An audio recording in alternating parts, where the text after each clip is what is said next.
Daging asap diiris tipis, dilumuri bumbu rempah. Sedap! Tahu dong ini apa? Bukan dendeng, bos. Ini makanan khas dari Nusa Tenggara Timur NTT yang popularitasnya makin nanjak aja. Yaps, daging sei sapi. Gak heran deh kalau banyak orang berburu cuan dari bisnis sei sapi kekinian. Salah satunya ya Kaido Zel ini, bos. Halo bos, kali ini sama saya Edozel, saya ingin memperkenalkan bisnis saya nih. Sei sapi kekinian paling enak se-Indonesia namanya Nyapi. Ini lagi di outlet yang ada di Gading Serpong. Yuk, ikut yuk. Udah pada kenal dong sama Kak Edo? Usaha yang digelutinya sejak Juli 2020 ini mengusung konsep food container. Di mana bisnis sei sapinya ini memang didesain agar kuat menghadapi pandemi ya bos. Tidak ada dine-in dan memang hanya melayani take away saja. Kalau PPKM pasti terkena dampaknya, tapi karena Nyapi dirancang online, karena kan kita buka juga pada saat pandemi ya. Kita memang dirancang untuk online dan juga take away, jadi nggak terlalu terdampak lah. Mungkin kalau teman-teman yang lain bisa turun sampai 50%, kita nggak. Kita paling turun cuma sampai 10% doang. Duh kak, kalau turunnya 10% tapi naiknya 100% masih untung banyak ya. Nggak asal-asal bikin bisnis lalu didiemin bos. Kaido konsen banget buat mengembangkannya. Dalam waktu 1 tahun aja sudah ada 60 outlet yang tersebar se-Indonesia Raya. Mantap nggak tuh? Untuk mengembangkan bisnisnya dengan cepat, Kaido bikin sistem franchise alias waralaba. Nah, buat para bos di rumah yang ingin segera memulai usaha, boleh banget nih membeli usaha yang sudah sustain. Asal punya modal dan lokasi yang oke. Kaido sendiri menjual franchise sei sapi miliknya di kisaran harga 75 hingga 100 jutaan tergantung paketan yang dipilih. Ada nih beberapa keuntungan yang kamu dapatkan jika memilih jalur cepat ini. Pertama, bisnismu udah pasti punya nama. Jadi Sakicep kita udah bisa langsung jualan. Sistem waralaba biasanya juga mendapat dukungan penuh dari pusat. Jadi secara standar, rasa dan kualitas pasti akan sama. Tapi sebelum sukses di bisnis food and beverages alias F&B ini, Kaido ternyata jatuh bangun juga loh. Jadi dulu waktu 2016 sempet bikin salad, cuma dalam waktu 2 bulan rugi 200 juta. Ya karena masih masih perlu banyak belajar lah, masih belum pengalaman waktu itu. Trial and error, memang asam garam di dunia bisnis ya bos. Dari situ para pebisnis bisa belajar kesalahan-kesalahan apa yang dulu bikin bisnisnya bangkrut. Dan harga ini memang harus dibayar mahal ya. Kalau Kaido sih dulu saat berjualan salad dia pernah salah menentukan target pasar. Ia kira dengan harga yang murah dagangannya pasti terjual mudah. Ternyata harga murah nggak jadi jaminan bos. Karena banyak faktor lain yang mempengaruhi. Kalau dalam ilmu ekonomi itu ada yang namanya taste alias selera masyarakat. Pelajaran banget nih buat bos-bos yang mau memulai bisnis. Menetapkan target pasar itu hukumnya wajib no debat. Kalau salah uang beratus-ratus juta bisa terbang melayang. Selanjutnya adalah promo. Kalau punya modal lebih, bolehlah menggait lambe-lambe para food vlogger dan influencer. Karena kita targetnya kan millennials ya, dan kalau millennials kan paling sering online di sosial media. Karena itu kita waktu promonya kita minta bantuan teman-teman untuk posting di Instagram, di TikTok gitu. Teman-teman influencer semua ikut bantuin. Kalau sekarang kita lagi ada promo pada saat PPKM kan nggak boleh makan di tempat ya.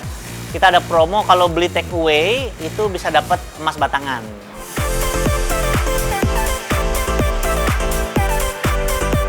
Nah, ini masukan penting buat kalian ya bos. Beri promo yang agak bombastis, tapi jangan bohong juga ya. Jadi yang beli juga semangat buat dapetin giveaway-nya. Meskipun saat ini bisnis sei sapi sudah menjamur, tapi Kaido tetap pede tuh. Kalau sei sapinya tetap yang paling enak dan dapat bersaing dengan yang lain. Diferensiasinya nomor 1, sei sapi yang paling enak di Indonesia itu kita, Nyapi. Kalau nggak enak jangan datang lagi. Itu kita percaya, karena saya udah cobain semuanya. Menurut saya ya pribadi, kita yang paling enak dan kita paling pede. Kedua, kita yang pertama kali menyatukan proses pengasapan tradisional, tapi toppingnya kekinian. Pakai mentai, spicy Korean, sama bumbu-bumbu yang bukan standarnya sei sapi. Duh, percaya dirinya Kaido ini emang patut ditiru ya bos. Selain rasa, pastinya kualitas pelayanannya juga tetap dijaga supaya para pembeli nggak kecewa. Buat cabang-cabang yang jauh sekalipun, daging sei sapinya tetap dikirim langsung dari pusat. Daging impor jadinya lebih juicy dan juga lebih flavorful di lemaknya.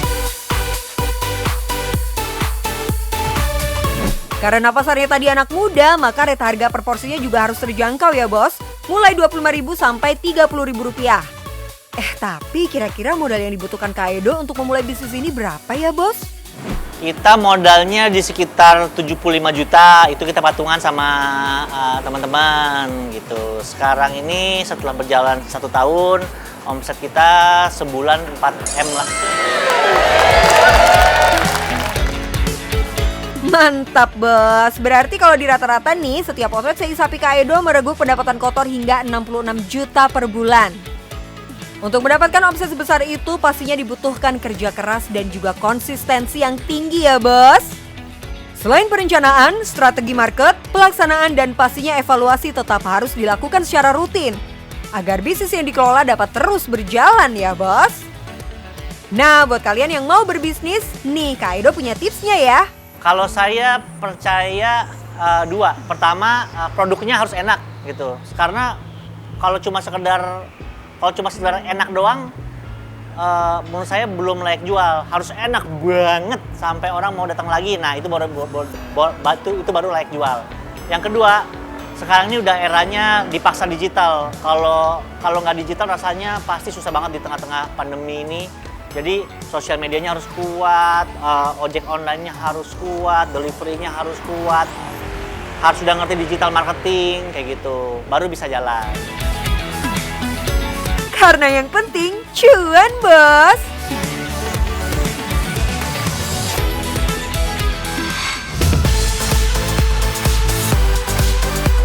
Tomat matang dicampur ikan disantap lezat seorang pria. Selamat siang aku ucapkan, tetap semangat dan berkarya. Nah bos, hari ini kita mau bahas bisnis yang Indonesia banget nih. Para pencinta nabati pasti suka sama makanan ini. Yap, tahu. Tapi ini tahu bukan sembarang tahu loh. Tahu ini tuh sehat banget. Kok bisa sih? Bukannya tahu emang sehat ya? Benar, tahu memang sehat. Tapi tahu ini diolah dengan cara yang higienis. Dalam pembuatan tahu sendiri, selain bahan baku, prosesnya pun tidak kalah penting untuk menjadikan si tahu enak dan berkualitas tentunya. Serta menjanjikan rasa yang enak meski tahunya diolah dengan mesin.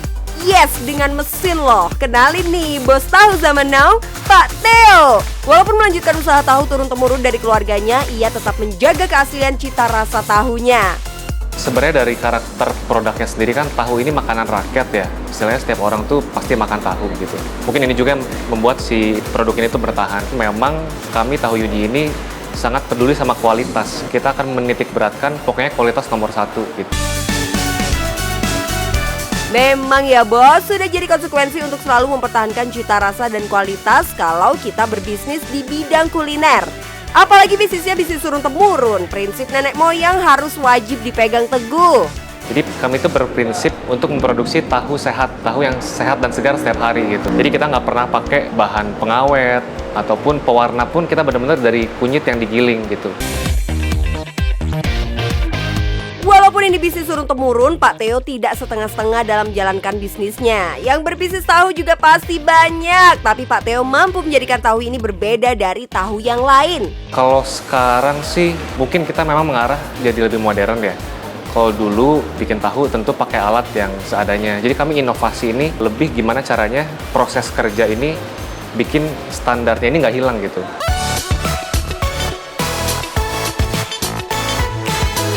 Siapa yang pernah makan tahu tapi tahunya asem? Udah lapar dapat tahunya yang asem lagi, bikin sedih aja sih. Nah, disinilah salah satu perbedaan tahu Bos Theo dari tahu lainnya. Pak Theo berani menjamin tahunya tidak asem, enak, sehat, dan tanpa bahan pengawet.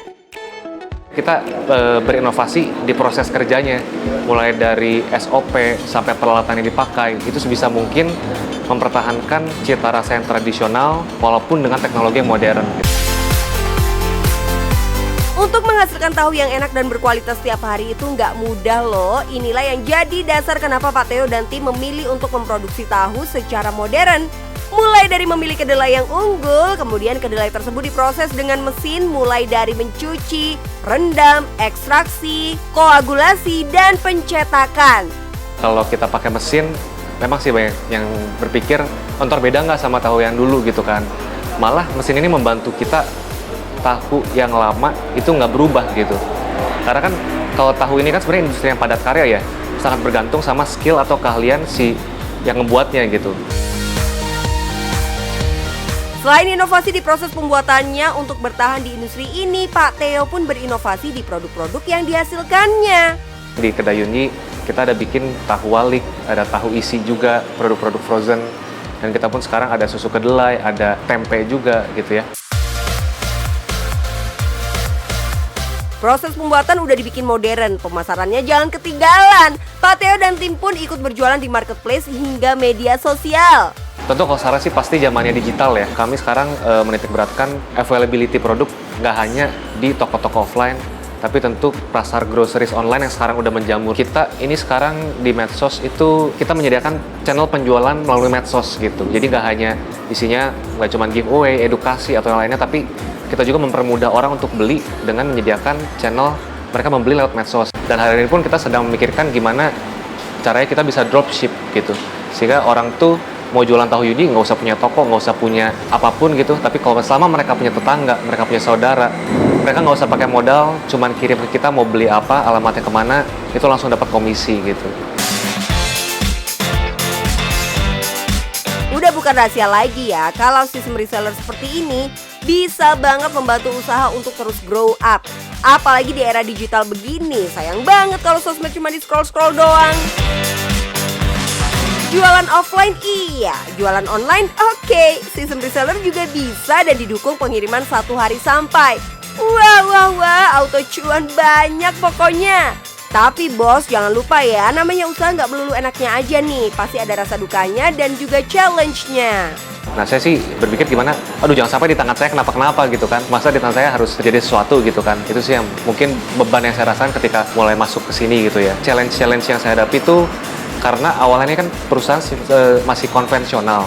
Jadi mungkin kalau dibilang sistem, boro-boro sistem gitu ya. Istilahnya benar-benar kita pabrik tahu yang jualan tahu, that's it gitu ya. Sehingga untuk masuk ke sini tuh benar-benar harus mau ngoprek. Apa yang Pak Theo kerjakan sekarang untuk generasi penerusnya? Pak Theo berharap bisnis ini bisa autopilot sehingga sang anak bisa mengejar passionnya juga. Bener-bener gak semudah itu ya bos, melanjutkan bisnis keluarga turun-temurun. Bukan hanya memikirkan apa yang sudah dilakukan generasi sebelumnya, tapi juga harus memikirkan bagaimana generasi penerus akan melanjutkannya. Dulu tuh ya, saya ini sempat di bidang video editing. Ya, saya pernah kerja bahkan ngedit video gitu ya. Udah gitu pernah buka toko ayam goreng juga dulu tuh ya. Terus sampai akhirnya memang saya berpikir untuk, ya udah saya mau pulang gitu kan, kembangin usaha di sini. Pas generasi saya, oh ternyata si usaha ini belum bisa ditinggal, bahasa zaman sekarangnya autopilot lah gitu, udah jalan sendiri, punya manajemen segala macem gitu. Jadi saya sih lebih berpikir, oke lah, kalau misalnya memang bukan generasinya saya yang bisa ngejar passion, ya mungkin nanti anak saya yang kejar passion gitu. Tapi kalau saya sendiri, saya lebih harus gimana usaha yang sudah dibangun mati-matian gitu ya sama orang tua saya, jangan sampai gara-gara egonya saya akhirnya nggak ada yang pegang. Inovasi dan improvisasi tetap diperlukan agar bisnis tetap berjalan dan berkembang. Dan yang penting, cuan bos!